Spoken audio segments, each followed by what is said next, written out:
Ouais, c'est la dernière de la saison déjà. Donc, je veux prendre le temps de remercier Alex Laramé à la recherche qui a enduré à quelques occasions. Parfois, c'est pas arrivé souvent, mais un peu du côté de mon tempérament. Philippe Séguin en régie, merci très cher. Merci à Jeff Bérard, Benoît Simard, Dominique Plamondon également, à tous les chroniqueurs.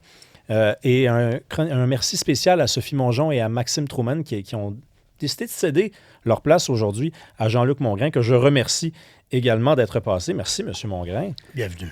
Euh, Vous savez, vous avez posé une question à notre invitée précédente, à savoir on a besoin de quoi? Puis elle a dit qu'on avait besoin d'une stratégie nationale. Est-ce que ça se peut que vous vous attendiez peut-être à une réponse un peu plus philosophique, peut-être une question? Moi, j'ai l'impression qu'on ne se regarde plus dans les yeux, qu'on n'a jamais été aussi centré sur eux-mêmes. Pauline Marois, qui était à l'émission la semaine dernière, me dit que ça a commencé avec la COVID, ça. On regardait les itinérants avant, il y en avait peut-être moins, mais aujourd'hui, on passe par-dessus eux. Il y en a beaucoup, alors on ne veut pas les voir parce que c'est le sous-produit de notre société. C'est qui produit ça? C'est évidemment un capitalisme sauvage. C'est véritablement l'individualisme qui s'est installé chez nous. Puis on mettra les causes sur ce que vous voulez, ça ne me dérange pas. L'éclatement de la solidarité sociale, ça a entraîné ça aussi. Et on ne veut pas voir ce qui est différent de nous. Alors, donc, moi, je pense que ça prend cette concertation nationale-là pour se faire tant un bilan citoyen de ce que nous devons être en rapport avec les autres et également du soutien requis et nécessaire pour les plus démunis d'entre nous.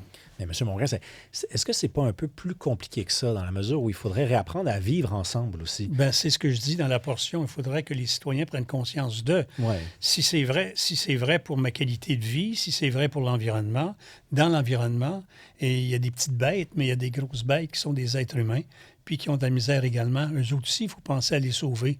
Je veux dire, c'est pas la SPCA, là, mais il faut sauver les gens qui font partie de notre tissu social et humain. Puis il faut s'occuper des enfants. Moi, ça a changé ma vie le jour où j'ai appris que 30% des enfants de la DPJ passent par un épisode d'itinérance, au moins une fois dans leur vie. Mais ils le sont depuis qu'ils sont au monde, itinérants. Ils sont oubliés par les leurs. Sur quoi on construit pour fonder quelque chose comme de l'espoir en une minute? Il y a quelque chose, il doit se passer quelque chose de beau et de lumineux au Québec à partir duquel on partirait pour ensuite construire le reste. Je pense que C'est quoi, cette oui. chose-là? Je pense qu'il faut se redonner confiance. Il faut avoir des projets. Une société qui n'a pas de projet est une société qui n'a pas d'avenir. Pourquoi? Parce qu'elle règle les problèmes du passé. Elle est stagnante en fonction de l'état de sclérose où on est rendu. Il faut faire éclater ce cadre-là. Ça peut paraître théorique, mais avec des projets, avec de l'évolution, avec des initiatives, moi, je pense que les gens peuvent retrouver le goût d'être un citoyen. Qu'est-ce que c'est qu'un citoyen?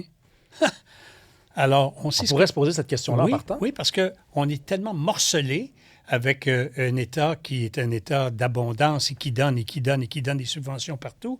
C'est qu'on sait ce que c'est qu'un chômeur, on sait un accidenté du travail, un prestataire etc., etc. Mais un citoyen, qu'est-ce que c'est? Bien, c'est ceux-là aussi, et c'est ceux-là qu'on doit aider, consolider, se rapprocher d'eux. Merci beaucoup, Jean-Luc Mongrain. Merci à vous d'avoir été là. Bel été à vous, à la revoyure. Ciao, bye. On va se revoir, je pense. Bientôt.